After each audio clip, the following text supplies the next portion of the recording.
வெஜ்ஜாக இருந்தாலும் நான்வெஜ்ஜாக இருந்தாலும் சரி மசாலா வந்து நானே அரைச்சி போடுவேன். கடையில் வாங்கவே மாட்டேன்னு சொன்ன ஒரே ஒரு ஆள் வந்து இன்றைக்கி வந்து டிபார்ட்மெண்ட் ஸ்டோரில் வந்து அந்த இன்ஸ்டன்ட் மசாலாவை பார்த்ததே வந்து இன்றைக்கி பிரியாணி தான் நம்ம வீட்டில். அந்த இன்ஸ்டன்ட் மசாலா பேஸ்ட் இருக்கும், பிரியாணி மது பிரியாணி பேஸ்ட்டுன்னு சொல்லிட்டு ஒன்று இருக்கும், அது வாங்கலான்னு சொல்லி வாங்கிட்டு வந்திருந்தேன். அதை பார்த்த உடனேவே எனக்கு பிரியாணி சாப்பிட்ணுங்கிற ஆசை பிரியாணி தான், அது சிக்கன் பிரியாணி தான் அப்படின்னு சொல்லிட்டு அப்போவே அந்த மசாலா வேற எதுவுமே கடையில் சாப்பிடவே விடலையே. பானிபூரி காளான் ஏதாவது ஒன்று சாப்பிட்டு வரலான்னு சொன்னாங்க. எனக்கு இப்போவே பிரியாணி சாப்பிட்டாகணும் வாங்க அப்படின்னு சொல்லிட்டு எல்லாம் அந்த சமையல் பண்ணதுக்கப்புறம் எல்லாம் பசியாக அந்த பேஸ்ட்டை பார்த்ததுலேருந்தே பசியாக ஆரம்பிச்சிச்சு. பிரியாணி தான் சாப்பிடணும் அப்படின்னு ஒரு அதை வந்து ஃபிக்ஸ் ஆகி வந்தாச்சு. வந்த உடனே சமையல் வேலையை ஆரம்பிச்சிட்டேன்.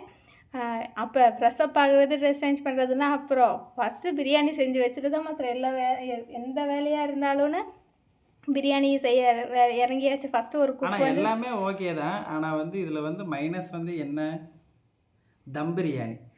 இது வந்து நான் முடிவு பண்ணியிருக்கவே கூடாது. பிரியாணி செய்யணும்னு நினச்சது சரி, ஆனால் வந்து நிறையா டைம் இருக்கிறப்ப செஞ்சுருக்கலாம், இல்லைன்னா நம்மளுக்கு பசி இல்லாத டைமில் செஞ்சுருக்கலாம். நல்லா பசிக்குதுன்னு தெரியுது, தம் பிரியாணி செய்ய லேட் ஆகும்னு தெரியுது.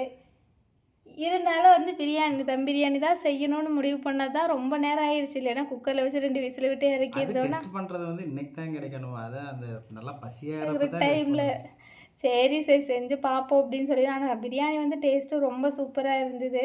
நான் அரைக்கிற மசாலா டேஸ்ட்லேயே இருந்ததுனால எங்கள் 2 பேர்த்துக்குமே ரொம்ப பிடிச்சிருந்தது. எக்ஸ்ட்ரா மசாலாஸ் எல்லாம் எதுவுமே சேர்க்கல, உப்பு காரம் எல்லாமே பர்ஃபெக்டாக இருந்தது. ஃப்ளேவர் எல்லாமே நல்லா இருந்தது. அவங்க அந்த இன்ஸ்ட்ரக்ஷன் படி அப்படியே தான் செஞ்சுருந்தோம், சூப்பராக இருந்தது.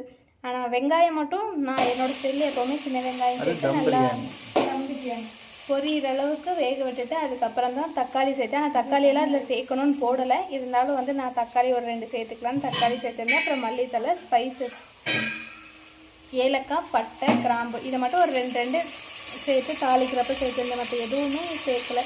உப்போ காரமோ இல்லை தண்ணியோ எல்லாமே கரெக்டாக அவங்க சொன்ன அளவுக்கு தான் வச்சுருந்தேன். அவ்வளோ சூப்பராக பர்ஃபெக்டாக வந்துருந்தது. ட்ரை பண்ணலாம், நம்மளுக்கு எப்போயாவது பிரியாணி சாப்பிடும். அதை அடிக்கடி ட்ரை பண்ணக்கூடாது, ஏன்னா இன்ஸ்டன்ட் மசாலா அப்படிங்கிறதுனால அடிக்கடி ட்ரை பண்ணுறது வந்து நல்லதில்லை. இருந்தாலும் சூப்பராக இருந்தது. ட்ரை பண்ணலாம், எப்போயாவது நம்மளுக்கு வந்து சாப்பிடணுன்னு கிரேவிங்ஸ் இருந்தது அப்படின்னு சொன்னால் ட்ரை பண்ணலாம். என்ன தம் பிரியாணி வச்சதுனால ஆறுறதுக்கு கூட எங்களுக்கு டைம் கொடுக்க முடியல, ரொம்ப பசியாக இருந்ததுனால அது ஆறுறதுக்குள்ளே சாப்பிட்டுட்டோம். டேஸ்ட் வந்து ஐஸ்கிரீம் வாங்கி சாப்பிட்டுட்டு இந்த டேயும்